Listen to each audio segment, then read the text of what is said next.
Well, kumusta kayo mga idol? Ang ating mapapanood sa video ito, yung top 10 greatest Iron Mike Tyson first round knockout wins.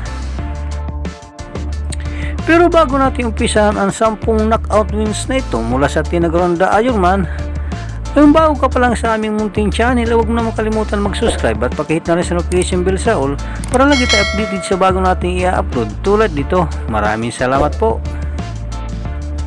Pero bago natin umpisa ng bakbakan ito, ay mag-intro muna tayo mga idol.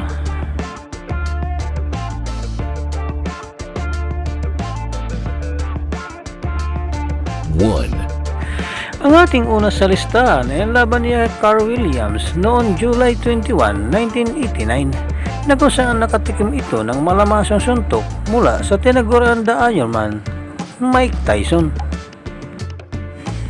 Ating balikan ang kanilang laban at alamin kung paano nga ba tumalsik si William matapos tamaan ng sulinong kaliwa ng ating bida.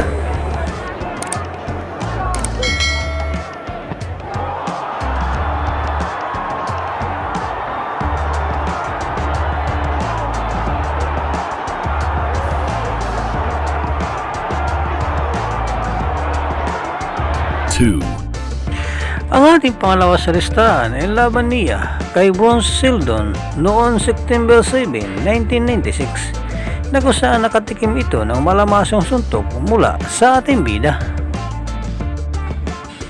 Ating balikan ang kanilang laban at alamin kung paano nga ba 2 bisis pinataob sa ibabaw ng luna itong si Seldon.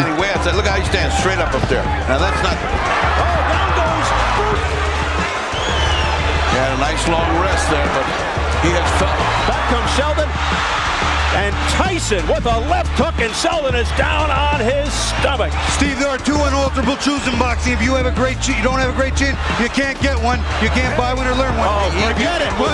3. Ang ating pangatlo sa listahan ay laban niya kay Los Everett's noong June 24, 2000 na kung saan nakatikim ito ng kaliwat kanang malalakas na suntok mula sa ating bida. Ating balikan ang kanilang laban at alamin kung paano nga ba inawat na narepere ang bakbakan upang hindi na lumala ang pinsala ng kalaban.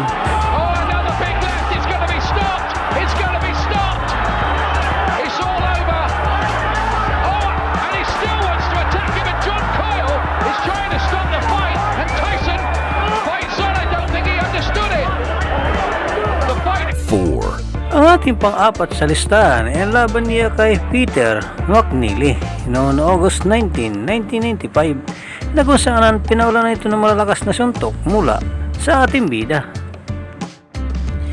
Ating balikan ang kanilang laban at alamin kung paano nga ba hininto na repere ang bakbakan upang hindi na lumala ang pinsala ng kalaban.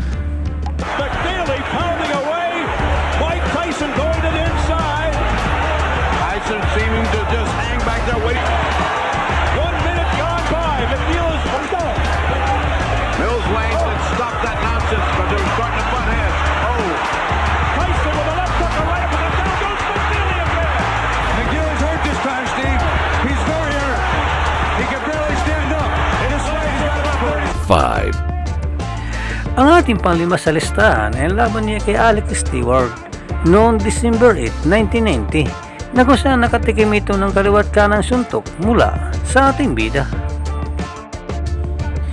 Ating balikan ang kanilang laban at alamin kung paano nga ba 2 bisis pinatumba ng tinaguriang The Iron Man ang kanyang kabakbakan. That was a gonna let him go. 3 knockdown rule is in effect. Stewart goes down again, it's over. And Stewart has quit throwing, but you can see how wobbly his legs are. Worthwhile grab. Stewart must land something or else it's just a question of a few seconds. That'll do it. 2, 3, 4, 5, 6.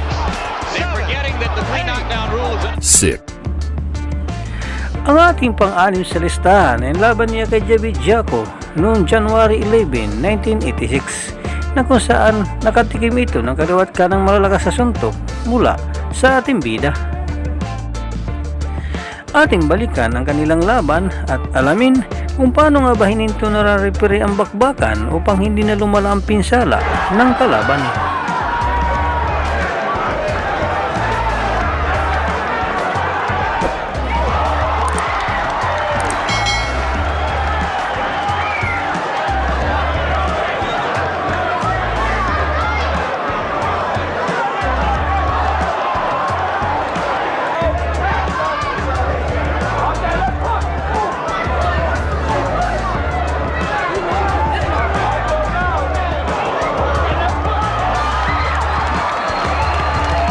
Seven. Ang ating pangpito sa listahan ay ang laban niya kay Reggie Cruz noong June 13, 1986 na kung saan makikita natin sa bidyong ito ang palitan ng malalakas na suntok ng dalawang boksingero. Ating balikan ang kanilang laban at alamin kung paano nga ba tinalo ni Mike Tyson ang kanyang kabakbakan sa ibabaw ng lona.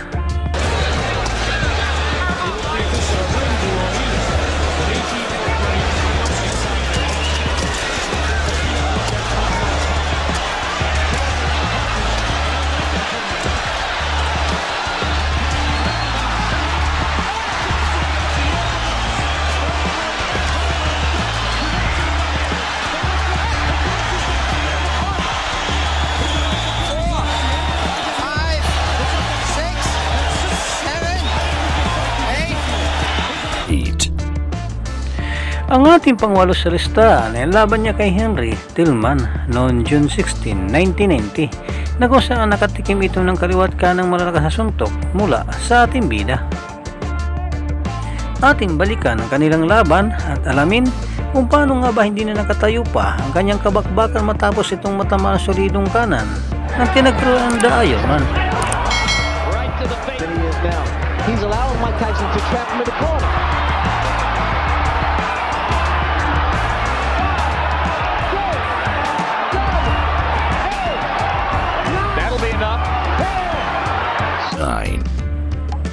Ang ating pangsiyam sa listahan ay laban niya kay Marvin Frazier noong July 26, 1986 na kung nasaan nakatikim ito ng kaliwat kanang malamasong suntok mula sa ating bida.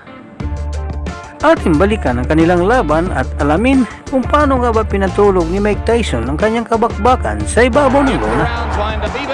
And the 3 knockdown rule is in effect. Here very, very quickly. Uppercut and Marvis is hurt. Frazier is down. Joe Cortez moves in to have a look. And he's going to stop the fight. There it was. Just clipped him right on the chin. The left was unnecessary. Marvis is badly hurt at this point. Uppercut again. And there, Marvis is out on his feet. Everything after this is 10. Ang ating pang-10 panghuli sa listahan ay laban niya kay Michael Spink noong June 27, 1988 na kung saan nakatikim ito ng malamasong suntok mula sa ating bida. Ating balikan ang kanilang laban at alamin kung paano nga ba hindi na nakatayo pa ang kanyang kabakbakan matapos itong tamaan ng solidong suntok mula sa tinagurian the Ironman. It's Tyson all the way here in round number 1. Vicious shot, really heavy landing it, but he's taking him. The uppercut, body shot, down he goes. And comes Mike Spinks in. He leaves the right hand, down he goes. I don't think he'll get up from this. Mike Spinks is laying flat on his back. The count is up to 5, and 6, and 7, and 8. He won't be able to do it. It's all over. Dito na po nagtatapos ang ating video. Maraming salamat po sa inyong panonood, walang sawang suporta.